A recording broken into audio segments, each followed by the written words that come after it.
मुख्यमंत्री म्हणून शब्द दिला असेल तर त्याची अंमलबजावणी करणं आता तुमची जबाबदारी या ठिकाणी असणार. परंतु आता हे जबाबदारी पेलतील असं वाटत नाही आणि म्हणून ही जबाबदारी पेलत नसल्यामुळं तुम्हाला आम्हाला रस्त्यावर उतरावं लागेल. कारण ही लढाई उद्या ऐरणीची येणार आहे. आमचा पुरुष काठी घेऊन येईल, तुम्हाला लाटणं घेऊन यायला लागणार आहे. आमचा पुरुष काठी घेऊन येईल, तुम्हाला लाटणं घेऊन यायला लागणार आहे. कारण की हे सरकार ऐकल असं वाटत नाही. ही निकराची लढाई आपल्याला उद्याच्या भविष्यकाळात त्या ठिकाणी करावी लागेल. कारण की आम्ही जोपर्यंत रस्त्यावरची लढाई करत नाही तोपर्यंत या सरकारला जाग या ठिकाणी येणार नाही. सर्व पक्षीय आंदोलन आहे. आम्ही कुठल्या पक्षाच्या बॅनर खाली हे आंदोलन करत नाही. मूळ मुद्दा आहे तो शक्तीपीठचा आहे, तो रद्द झाला पाहिजे. विरोधात आयोजित आजचा मोर्चा सन्मान्य राजू शेट्टीजी, माजी आमदार सत्यजित आबा, माजी आमदार ऋतुराज पाटील आणि सर्वच व्यासपीठावर असणारे सर्वच मान्यवर आणि मोठ्या संख्येनं आलेले कोल्हापूर जिल्ह्यातील शेतकरी बंधू भगिनी, सांगलीतून काही मंडळी आलेत, सोलापूरमधून काही मंडळी आलेत, लातूरमधून काही मंडळी या ठिकाणी आलेले आहेत. अनेक जिल्ह्यातून या मोर्चासाठी आलेले सर्वच आमचे सहकारी, सगळ्यांनी विषय सांगितलेला आहे. गेले 3 वर्ष 2024 2 वर्ष सव्वा 2 वर्ष झाली की हा शक्तीपीठ महामार्गाचा अट्टहास सरकारनं या ठिकाणी केला आणि त्याच्या विरोधात आम्ही प्रामुख्यानं भूमिका घेतली. आणि ही भूमिका घेत असताना विकासाच्या विरोधात आम्ही नाही, तर गरज नसलेला हा शक्तीपीठ महामार्ग रद्द व्हावा ही आम्हा सगळ्यांची भूमिका प्रामुख्यानं त्या ठिकाणी राहिली. आणि 24 पासूनचा प्रवास आपण बघितला तर 24 साली सुरुवात त्या ठिकाणी झाली. शाहू स्मारकला एक मेळावा झाला, मोर्चा झाला, मुंबईमध्ये एक मोर्चा त्या ठिकाणी काढला, पंढरपूरला जाऊन आम्ही विठ्ठलाकडे साकडं घालायचं काम त्या ठिकाणी केलं. अशा अनेक टप्प्यावर या 2-2.25 वर्षामध्ये सातत्यानं या आंदोलनाची धार वाढवण्याचं काम तुमच्या ताकदीवर सातत्यानं आम्ही सगळ्या मंडळींनी या ठिकाणी केलं. ज्यावेळी एखादं आंदोलन होतं ते 1 महिना 2 महिना चालतं, परंतु हळूहळू ते आंदोलन क्षीण होतं. परंतु हे आंदोलन गेले 2.25 वर्ष या ठिकाणी विजयराव चालू आहे. हे का चालू आहे तर या शक्तीपीठची गरज नाही आहे हे लोकांना सुद्धा या ठिकाणी पटलेलं आहे. फक्त आम्ही नेतृत्व म्हणून ही भूमिका घेत नाही आहोत, कुठल्या राजकारणासाठी आम्ही ही भूमिका घेत नाही आहे. प्रामाणिक शेतकऱ्याला हा शक्तीपीठ महामार्ग नको आहे, तो 12 जिल्ह्यातल्या शेतकऱ्यांना त्या ठिकाणी नको आहे. ही भूमिका सातत्यानं शेतकऱ्यांच्या मनामध्ये या ठिकाणी आणि म्हणून गरज नसलेला शक्तीपीठ रद्द करावा ह्यासाठी 12 जिल्ह्यातले शेतकरी सातत्याने एकवटलेले आपल्याला पाहायला मिळतात. सातत्यानं रस्त्यावर उतरून संघर्ष करताना पाहायला मिळतात, ज्याचा उल्लेख जयंत पाटील साहेबांनी केला. नागपूरमध्ये स्वतःच्या जिल्ह्यामध्ये हा शक्तीपीठ महामार्ग न्यायचा नाही, परंतु दुसऱ्यांच्या जिल्ह्याचं वाटोळं करायचं ही भूमिका मुख्यमंत्र्यांनी साधारणपणे घेतलेली या ठिकाणी दिसते. आणि आज सत्तेत असलेल्या लोकांच्या बद्दल आपण बोललो की काय बोलणार अशी अवस्था सत्तेत असलेल्या लोकांची आहे. ते फार बोलतील अशी अपेक्षा नाही, परंतु किमान या आंदोलनाला ताकद देणं, या आंदोलनाला मदत करणं आम्ही सातत्यानं या जिल्ह्यामध्ये ज्यावेळी आंदोलनं झाली त्यावेळी आम्ही सातत्यानं सांगत आलेलो आहे. सर्व पक्षीय आंदोलन आहे. आम्ही कुठल्या पक्षाच्या बॅनर खाली हे आंदोलन करत नाही. मूळ मुद्दा आहे तो शक्तीपीठचा आहे, तो रद्द झाला पाहिजे ही आमची प्रामाणिक भूमिका सातत्यानं या ठिकाणी राहिलेली आहे. आज या जिल्ह्याची अवस्था बघितली, मी आताच गिरीशना या ठिकाणी सांगत होतो की या जिल्ह्याचा शक्तीपीठचा महामार्ग या ठिकाणी बघितला, चंदगड पासून जे वन्यजीव प्राणी आहेत तिथून या महामार्ग या ठिकाणी जातो. ज्या ठिकाणी आज अनेक वन्यजीव प्राणी आमचे आहेत त्या ठिकाणी या शक्तीपीठ महामार्ग जातो. त्याच्या पुढे आलं की जवळजवळ 11 नद्या ह्या ओलांडून हा शक्तीपीठ मार्ग या कोल्हापूर जिल्ह्यामध्ये होतो. म्हणजे ताम्रपणीपासून ते वारणा नदीपर्यंत 11 नद्या, कुंभी असू दे, कासारे असू दे, पंचगंगा असू दे, दूधगंगा असू दे, वेदगंगा असू दे, भोगावती असू दे, या सगळ्या नद्यांवरनं हा शक्तीपीठ महामार्ग त्या ठिकाणी जाणार आहे. आणि म्हणून हा नदीवरनं जाणारा महामार्ग, एक शिरोलीचा पूल या ठिकाणी झाला, त्या शिरोलीच्या पुलावर एवढी चर्चा झाली महापुराच्या निमित्तानं. एक शिरोलीच्या पुलातून आमचं पाणी वाहत नाही आणि पुराचा फटका मागं या ठिकाणी बसतो, बॅकवॉटर या ठिकाणी येतं, याची चर्चा आम्ही देतो. मांजरीच्या पुलाबद्दल आम्ही चर्चा करतो आणि या चर्चा करत असताना तब्बल 11 नद्यांवरनं हा या ठिकाणी शक्तीपीठ महामार्ग जाणार आहे. 11 नद्या या 11 नद्यांवर असणारी गावं असतील, तिथं असणारी मंदिरं असतील, मला या भाजपच्या आणि RSSच्या लोकांना या ठिकाणी प्रश्न विचारायचा आहे, कुठं गेलं तुमचं हिंदुत्व? आज इथं शेतकऱ्यांच्या जमिनी जाणार आहेत ते हिंदू नाही आहेत का त्यांना तुम्ही हिंदू मानत नाही? ज्यावेळी तुमच्या निवडणुका असतात त्यावेळी तुम्हाला हिंदू समाज या ठिकाणी आठवतो, परंतु आता शक्तीपीठमध्ये रस्ते जाताना मात्र हिंदू समाजाची तुम्हाला या ठिकाणी आठवण होत नाही. तुमचं हिंदुत्व या ठिकाणी कसलं आहे? या शक्तीपीठाच्या नावाखाली आता बोरोड्याच्या ज्योतिर्लिंग मंदिरापासून आम्ही हिशोब काढला, नारकर साहेब, किमान 150-200 मंदिरं यामध्ये या ठिकाणी फटका या सगळ्या शक्तीपीठ महामार्गामध्ये किमान कोल्हापूर जिल्ह्यामध्ये या ठिकाणी बसणार आहे. बोरोड्याची अवस्था जशी आहे, 500-550 एकर जमीन एका गावातली या ठिकाणी जाणार आहे, तशा प्रत्येक गावातल्या जमिनी या ठिकाणी जाणार आहेत. फक्त त्या गावातल्या जमिनी जाणार नाहीत, परंतु या 11 नद्यांच्या बाजूनं ज्यावेळी हा शक्तीपीठ महामार्ग या ठिकाणी होईल त्यावेळी या मार्गाच्या 5-10 किलोमीटरवर या ठिकाणी पुराचा फटका, महापुराचा फटका या आजूबाजूच्या गावांना निश्चितपणे उद्याच्या भविष्यकाळात या ठिकाणी बसणार आहे. आणि म्हणून आम्ही सातत्यानं सरकारला सांगतोय की हा गरज नसलेला शक्तीपीठ महामार्ग आहे, याची अजिबात गरज या ठिकाणी नाही आहे. मी मागच्या वेळी देखील एकनाथ शिंदेचा व्हिडिओ या ठिकाणी ऐकवला होता, शक्तीपीठ नको, रद्द केला म्हणून त्यांनी जाहीर केलं. मग माझा एकनाथ शिंदेना या ठिकाणी सवाल आहे, तुम्ही या राज्यामध्ये उपमुख्यमंत्री म्हणून या ठिकाणी राहिलेलात, तुम्ही शपथ घेऊन उपमुख्यमंत्री या ठिकाणी झालेलात की या ठिकाणी सरकारच्या विरोधातलं कुठलं काय करणार नाही. मग तुम्ही जो शब्द या ठिकाणी दिला तो त्या ठिकाणी मुख्यमंत्री म्हणून दिला का एकनाथ शिंदे व्यक्ती म्हणून या ठिकाणी दिला? हा प्रश्न आमच्या पुढे महत्वाचा आहे. तुम्ही त्यावेळी जर निवडणुकीच्या तोंडावर शक्तीपीठ रद्द म्हणून मुख्यमंत्री म्हणून शब्द दिला असेल तर त्याची अंमलबजावणी करणं आता तुमची जबाबदारी या ठिकाणी असणार.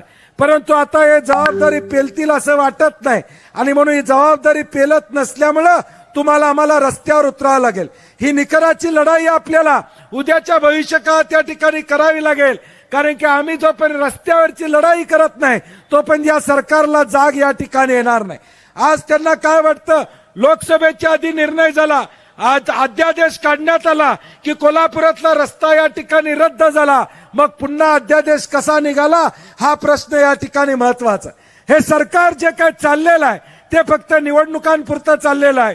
लोकसभेला बसलेला फटका त्याच्यामुळे विधानसभेला बसू नये फटका म्हणून त्या ठिकाणी हा अध्यादेश काढण्यात आला. एकदा विधानसभा झाली, गरज सरो वैद्य मरो या पद्धतीनं आता जनतेची गरज नाही, होणाऱ्या निवडणुकीमध्ये बघू काय करायचं या उद्देशानं पुन्हा हा सर्वे या ठिकाणी चालू केलेला दिसतोय. राजू शेट्टी साहेब म्हणाले ते खरं आहे, आता रस्त्यावर रानात येऊन कोण सर्वे करायचं धाडस करू शकत नाही, आता ड्रोननं यांचा सर्वे करायचं काम चालू आहे. आज मोर्चा आहे म्हणलं, सांगलीमध्ये सर्वे करायचं काम त्या मंडळींनी या ठिकाणी केलं. ज्यावेळी मोर्चा आहे त्याच दिवशी तुम्ही सर्वेची तारीख देता, जिल्हाधिकारी सांगतात कुठलाही अध्यादेश नाही आहे आणि मग सर्वे तुम्ही कुठल्या जीवावर या ठिकाणी करतात. आणि म्हणून माझी लोकांना या ठिकाणी विनंती आहे, ही जबाबदारी आम्ही राज्यकर्ते आम्ही राजकीय पक्षाचे नेते म्हणून आमची जबाबदारीच आहे. तुमच्या बाजूने उभं राहणं, तुम्हाला ताकद देणं, तुमचा अन्याय होत असेल त्या अन्यायाविरुद्ध वाचा फोडणं ही आमची जबाबदारी आहे. परंतु मी परवा सुद्धा सांगितलं होतं, महिलांचा संख्या यामध्ये महत्वाची आहे. आणि आज आता अतिशय आनंद वाटतो की आज आमच्या माता भगिनी घरदार संसार सोडून या आंदोलनामध्ये आलेल्या आहेत. मनापासून आमच्या भगिनींचं मी धन्यवाद मानतो, मनापासून आमच्या माता भगिनींचा धन्यवाद मानतो. कारण की लढाई उद्या ऐरणीची येणार आहे. आमचा पुरुष काठी घेऊन येईल, तुम्हाला लाटणं घेऊन यायला लागणार आहे. आमचा पुरुष काठी घेऊन येईल, तुम्हाला लाटणं घेऊन यायला लागणार आहे. कारण की हे सरकार ऐकल असं वाटत नाही. मी परवा बोरोड्याच्या सभेत सांगितलं होतं, किमान आजचा मोर्चा झाल्यानंतर महायुतीतल्या सरकारनं या ठिकाणी जागा व्हावं, निर्णयाचा फेर विचार करतो म्हणून सांगावं. सभागृहामध्ये मुख्यमंत्र्यांनी सांगितलं की आम्ही विश्वासात घेतल्याशिवाय लादणार नाही. मग आता लादायचं काम तुम्ही या ठिकाणी का करताय? आम्ही विकासाच्या विरोधात या ठिकाणी नाही आहे. माझं जाहीर आव्हान या सरकारला आहे, ज्यावेळी 20,000 कोटी रुपये अजित पवार उपमुख्यमंत्री होते, दुर्दैवानं ते आमच्यामध्ये या ठिकाणी नाही आहेत. उपमुख्यमंत्री हा 20,000 कोटी देणं सरकारला या ठिकाणी परवडणार नाही. हुडको करून 8.5% लोन घेतले या 20,000 कोटीचं. या जमिनी खरेदी करायसाठी 20,000 कोटीचं कर्ज हुडको कडून या ठिकाणी घेतले. त्याच्यावर फाईलवर लिहिले की हे परवडणारं नाही आहे, हे कृपा करून या ठिकाणी करू नका. पारदर्शक हे सरकार असेल तर माझी विनंती आहे, मी आता आमदार म्हणून पत्र शेट्टी साहेब देणार आहे की या फाईलचा मसुदा आम्हाला वाचायचा आहे. आरटीआय मध्ये देऊ, आम्हाला वाचायला द्या. नेमका अर्थ खात्यानं, वित्त खात्यानं नेमकं या फाईलमध्ये त्या ठिकाणी काय लिहिलं, हा या ठिकाणी रस्ता व्यवहारिक आहे का, हे अर्थ आणि वित्त खात्यानं लिहिलंय का, हे मला या ठिकाणी प्रामुख्यानं विचारायचं आहे. म्हणजे जबरदस्ती हा रस्ता आमच्या माती मारायचं काम चालू आहे. कॉन्ट्रॅक्टरांचं कमिशन याच्या पलीकडे या रस्त्याची उपलब्धता या ठिकाणी काही नाही. शक्तीपीठचा विषय या ठिकाणी नाही आहे. शक्तीपीठ जोडायचा विषय या ठिकाणी नाही आहे. फक्त यांचं खिशे भरायचा हा एकच उद्देश या सरकारचा प्रामुख्यानं आणि मुख्यमंत्र्यांचा या ठिकाणी आहे. आणि म्हणून आमची विनंती आहे, हा लढा आम्ही कोल्हापूरमध्ये गेले 2-2.25 वर्ष सातत्यानं या ठिकाणी करतो आहोत. सातत्यानं हा लढाई संघर्ष करण्याची भूमिका आम्ही सातत्यानं घेत आहोत. माझी सरकारला विनंती आहे, प्रशासनालाही विनंती आहे, प्रशासनाला देखील आमची सक्त ताकीद आहे. उद्या कोल्हापूर जिल्ह्यामध्ये किंवा या जिल्ह्यामध्ये तुम्ही सर्वे करायचं धाडस या ठिकाणी करू नका. तुमचं आमचं वांदं नाही, पोलिसांची तर आमचं वांदं या ठिकाणी नाहीच. त्या पोलिसांचं महाराष्ट्र कुटुंब आरोग्य योजना आहे पोलिसांसाठी. त्या बिचाऱ्यांचं शेट्टी साहेब हॉस्पिटलची बिलं दिलेली नाहीत. आज एखाद्या पोलिसाला उपचार घ्यायचा असेल कॅन्सरचा कोल्हापुरात तर पुण्याला जावं लागतं. कोल्हापुरातल्या कॅन्सरच्या दवाखान्याची वर्षभर या ठिकाणी बिलं दिलेली नाहीत या सरकारनं. कशाला तुम्ही बाता मारता 86,000 कोटीच्या आणि 1,00,000 कोटीच्या? एका बाजूला 96,000 कोटी रुपये अनेकांची देणी या ठिकाणी तुम्ही दिलेली नाहीत. आज उद्या महाराष्ट्रातल्या कर्मचाऱ्यांचा पगार वेळेवर होईल का नाही अशी अवस्था या महाराष्ट्रातल्या कर्मचाऱ्यांची या ठिकाणी झालेली आहे. आणि म्हणून या सगळ्या पार्श्वभूमीवर आमची आपल्या सगळ्यांना या ठिकाणी विनंती आहे की आता हा लढा, हा संघर्षमय लढा उद्याच्या भविष्यकाळात आपल्याला या ठिकाणी करावा लागेल. आणि ती करण्यासाठी आमची ताकद तुमच्याबरोबर आहे. मला सातत्यानं सांगतात हे विकासाचे आडवे. मी आज इंस्टाग्रामवर, आमचं फेसबुक, ट्विटर सगळं झालं की भाजपवाले शेट्टी साहेब तुम्हाला मला ट्रोल करतात. खाली लगेच यांचं चालू होतंय, हे विकासाचे आडवे, हे रस्ते होऊ देत नाहीत, हे अमकं होऊ देत नाहीत. माझं मुख्यमंत्र्यांना या ठिकाणी आव्हान आहे, हे 1,00,000 कोटीला मी पर्याय तुम्हाला या राज्यातल्या मुख्यमंत्र्यांना देतो. या 1,00,000 कोटीमध्ये छत्रपती शिवाजी महाराजांचे 50 किल्ले आहेत. ज्या 50 किल्ल्यावरून छत्रपती शिवाजी महाराजांनी या ठिकाणी स्वराज्य स्थापन करण्याची भूमिका या ठिकाणी घेतली. या 50 किल्ल्यांना 500 कोटी रुपये द्या, 25,000 कोटी रुपये इथं तुमचे जातील. या राज्यातल्या 22,000 23,000 गावांना प्रत्येक गावाला अंतर्गत रस्त्यासाठी 1-1 कोटी रुपये द्या, किमान गावातले रस्ते या ठिकाणी होतील. या राज्यातल्या बेरोजगार तरुणांना 3 वर्ष नोकरी लागेपर्यंत महिन्याला 5,000 रुपये स्टायपंड द्या, त्यामध्ये तुमचे 10 ते 15,000 कोटी रुपये या ठिकाणी जातील. या राज्यामध्ये डाळ मागलेली आहे, या राज्यामध्ये गोड तेल मागलेलं आहे. 10,000 कोटी रुपये या ठिकाणी सरकारच्या वतीनं द्या आणि रेशनवर गोड तेल आणि धान्य देण्याची सवलतीच्या दरात व्यवस्था करा. लोकांना त्याचा फायदा या ठिकाणी होईल. गोड तेल स्वस्त देण्याची भूमिका या ठिकाणी घ्या, धान्य आम्हाला स्वस्त देण्याची भूमिका या ठिकाणी द्या. पेट्रोल डिझेल मागलेला आहे, ज्याचा उल्लेख मगाशी झाला की राज्याचा टॅक्स कमी करा, आम्हाला 88 रुपयानं पेट्रोल या ठिकाणी मिळेल. हे पैसे तुम्हाला कसे खर्च करायचे हे आम्ही पटवून देतो. एकदा राजू शेट्टी आणि आमच्या बरोबर या ठिकाणी बसा, आम्ही पटवून देतो. तुमचा मुद्दा लादू नका. 1,05,000 कोटी रुपये तुम्ही कशासाठी खर्च केले पाहिजेत हे सांगतो. मी आता सांगितलेलं आहे, छत्रपती शिवाजी महाराजांचा उल्लेख तुम्ही उठता बसता या ठिकाणी करता.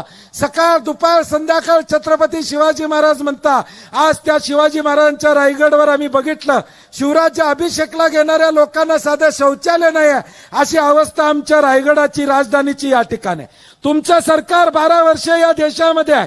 तुम्ही नेमकं रायगडासाठी काय केलं, तुम्ही या 50 किल्ल्यांसाठी या राज्यातल्या काय केलं, याचं उत्तर ही मंडळी या ठिकाणी देऊ शकत नाहीत. आणि म्हणून माझी या ठिकाणी सूचना, विनंती या सगळ्यांना, खताचे दर वाढले शेट्टी साहेब, खताला 10,000 कोटी रुपये द्या, 100 रुपये पोत्यामागे या ठिकाणी तुम्ही खताला अनुदान द्या.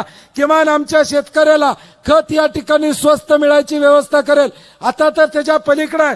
पूर्वी दुकानात जाऊन खत घेता येत होतं, आता अशाच नवनवीन अपडेट्ससाठी डिजिटल कोल्हापूर चॅनेलला सबस्क्राईब करायला विसरू नका.